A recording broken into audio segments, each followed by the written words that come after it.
Saya paham saat ini pemerintah menangani COVID-19 dengan sangat ringan, bukan tidak serius, karena ada pemahaman di kepala pejabat pemerintahan di pusat bahwa corona tidak mematikan. Maka keputusannya begini secara nasional. Oke, kita lihat saja nanti apa yang akan terjadi. Mudah-mudahan benar memang tidak mematikan. Lalu ada yang nanya, keputusan begini itu dalam tanda petik itu apa? Yaitu masyarakat disarankan melakukan self-isolation dengan kampanye yang namanya stay at home. Di awalnya ditaati. Namun 2 minggu kemudian kok santai-santai semua, masih banyak keliaran, masih banyak yang tertular, masih naik terus datanya setiap hari. Dan kami lapar, Pak. Kok jadi nggak jelas gini semuanya? Sampai kapan kami mendekem lapar, Pak? Keputusan pejabat kayaknya orang joget caca. Bolak-balik, ubah aturan, gonta-ganti aturan, ganti informasi, pernyataan pejabat, tabrakan sana-sini, saling salahkan pusat dan daerah, dan macam-macam keanehan bernegara lainnya dipertontonkan.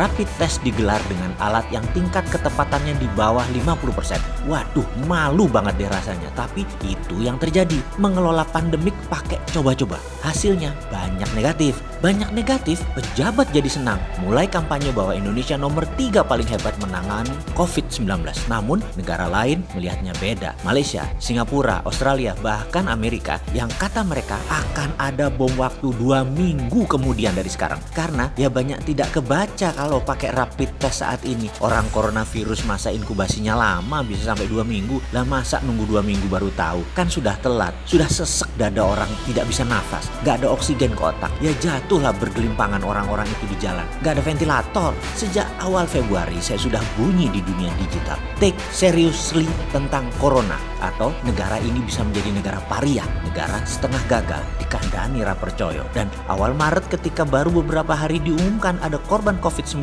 yang kegagapannya pemerintah pusat kebaca di mata semua orang, saya menyatakan 5.000 deh nih. Dan 18 April kemarin terbukti 6.300 yang terpapar. Sekarang saya tidak mau menebak lagi apa yang akan terjadi ke depan. Mau 20.000 kek, mau 50.000 kek, orang gak bisa dibilangin. Ya sudah, sakarepmu bos. Siapalah Sontoloyo ini? Karena saya menilai saat ini strategi perangnya tidak serius. Tetap menganggap tidak mematikan itu COVID. Walaupun realitanya kemarin yang meninggal adalah 535 dibanding yang sembuh 610. Hampir 1:1. Kacamata orang bodoh seperti saya mengatakan dari yang terpapar kemungkinan hidup matinya 50-50 chance-nya. Dari data alias dari 2 orang yang terpapar 1 kemungkinan meninggal, 1 sembuh. Itu mematikan namanya bos. Apa harus lebih banyak korban lagi? Apa mentang-mentang di Indonesia 270 juta penduduk yang meninggal baru 500-an dianggap kecil oleh pejabat serba bisa yang pandai bicara itu?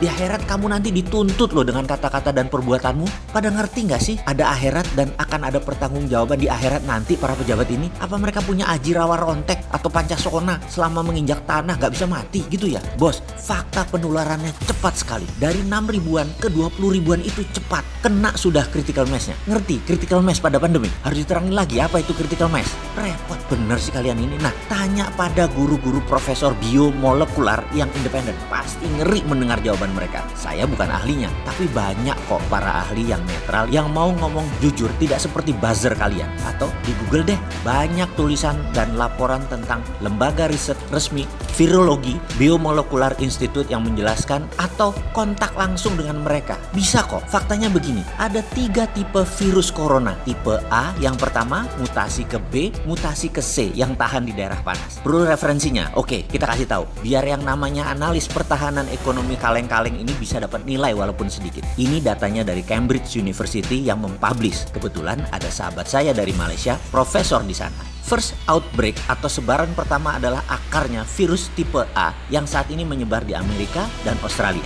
Yang tipe B menyebar di Wuhan. Tipe C yang beredar di Eropa, Hong Kong, dan Korea Selatan. Tipe B adalah evolve dari A. Tipe C adalah evolusi dari B. Setiap tipe penanganannya beda, simptomnya berbeda, efeknya juga berbeda. Yang mana yang ke Indonesia? Wallahualam. Cari dewe bos. Di sini harusnya kita sejak bulan Januari para guru besar dan ahli mikrobiologi, virus apapun harus sudah mulai dibaca sebagai ancaman bagi negara yang mungkin akan masuk. Antisipasinya pun harus sudah disiapkan. Penyembuhannya, obatnya, alat penunjang kesehatan dan keselamatan kerja paramedik, penunjang life support bagi pasien. Itu sarana korban kasualtis harus disiapkan jauh-jauh hari. Lalu, melawan perang dengan pandemik ini dua strategi yang berbeda. Mau pakai self-isolation, darurat sipil dengan polisi, karantina wilayah pakai pemerintah daerah dan polisi, darurat militer, lockdown pemerintah pusat beserta seluruh instrumen keamanan lainnya. Putuskan sebelum kejadian.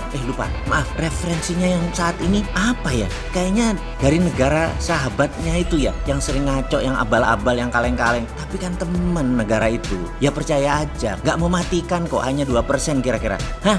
Ini sekarang faktanya bener kan? Yang sembuh dibanding yang meninggal itu 1:1. Kalau melihat ini dari yang terpapar, yang meninggal memang kelihatan kecil 9%. Pak, 9% kecil. Wah, sadis lo kalau bilang 9% kecil. Masalahnya spreadingnya human to human, bos. Bukan animal to human seperti demam berdarah. Jadi cepat banget, bos. Sekali lagi, kan boleh melihat pakai kenyataan lainnya. Walau mengerikan, tetapi fakta, yaitu membandingkan sembuh dengan yang meninggal. Ternyata 50-50. Geblek aja kalau ini dibilang tidak mematikan. Gara-gara kata tidak mematikan dalam tanda petik, jadi aja longgar. Jadi aja panjang mainnya. Karena corona nggak hilang-hilang. Bergiliran, muter aja terus ke daerah lain. Belum lagi second wave-nya seperti yang terjadi di Cina dan Singapura saat ini. Meningkat lagi yang terpapar dan lebih cepat lagi. Gara-gara para bos di atas gagap. Jadi kami lapar, bos. Ya kami turun ke jalan lagi. Cari makan loh ya. Jangan kaget begitu dibilang kami turun ke jalan. Nggak demo nggak, takut amat sih diambil jabatannya. Makan tuh jabatan.